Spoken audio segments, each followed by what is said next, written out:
Саламатсыздар ма оқушылар, бүгін біз 8-ші сынып физикасының 5-те 5 жаттығу есептерін шығаратын боламыз. Бізге берілген кернеуі 10 вольт ток көзіне қосылған электр доғасы 20 ампер ток күшін тұтынады. Доғаның кедергісін және тұтынатын қуатын табыңдар дейді. Енді біз кедергісін Ом заңы арқылы тауып ала саламыз.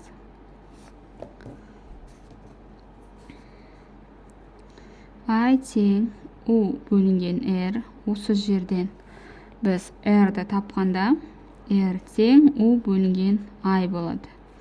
Орнына қоямыз, есептейміз. 10-ды бөлеміз 20-ға. Тең бізде 0,5 Ом шығады.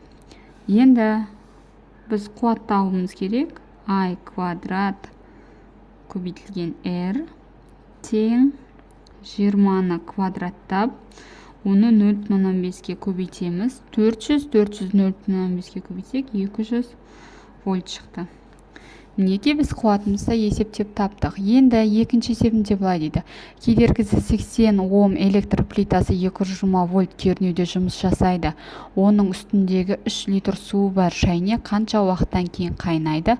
Плитаның пайдаланылатын коэффициенті 60% құраса, судың бастапқы температурасы 10 градус, шайнектің жылу сыйымдылығы ескерілмейді дейді. Алдымен біз 3 литрді келтіріп алайық. Метр кубқа. Одан кейін 60%-ды айналдырып аламыз. 0,6. Енді шешуі. Есептейміз. Бұны ең бірінші пәктің формуласы арқылы есептейміз. Яғни жұмысқа байланысты пайдалы жұмысты толық жұмысқа бөліп 100-ге көбейтеміз. Осы жерден, яғни біздің мына жұмысымыз бен жылу сыйымдылығымыз бірдей болғандықтан См Т2 минус Т1 формуласын пайдаланамыз. Ал толық жұмыс табу үшін У квадратты бөлінген R формуласын пайдаланамыз. Және массаны табу үшін ρ В формуласын табамыз. Енді осы формулаларды бастапқы формулаға қойып көрейік. Қойып көріп, сол жерден біз нені табатын боламыз? Уақытты температурасын табатын боламыз.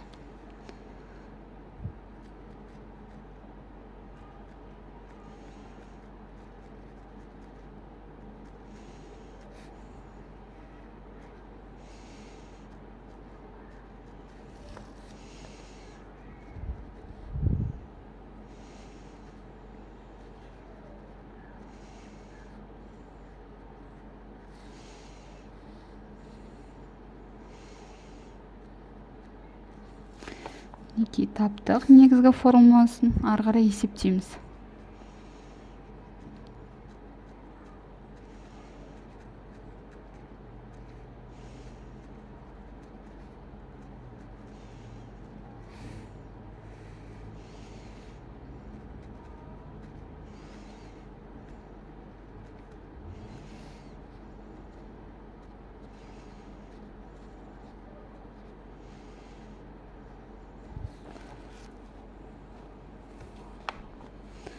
Неге есептеп шығарып алдық. Келесі үшінші есебінде былай дейді.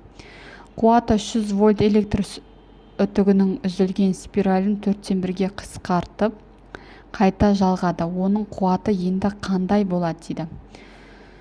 Енді негізгі қуаттың формуласы арқылы есептейміз.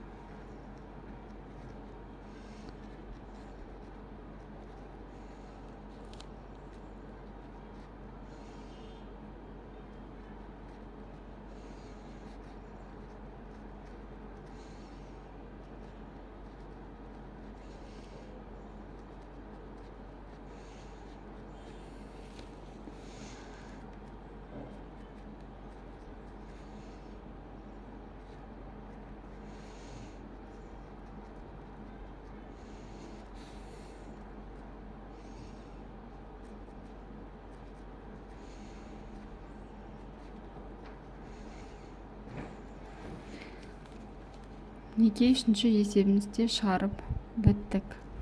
Яғни 3 есе артады екен, 9 вольт болады. Ватт болады дейміз ғой, кешіріңіздер.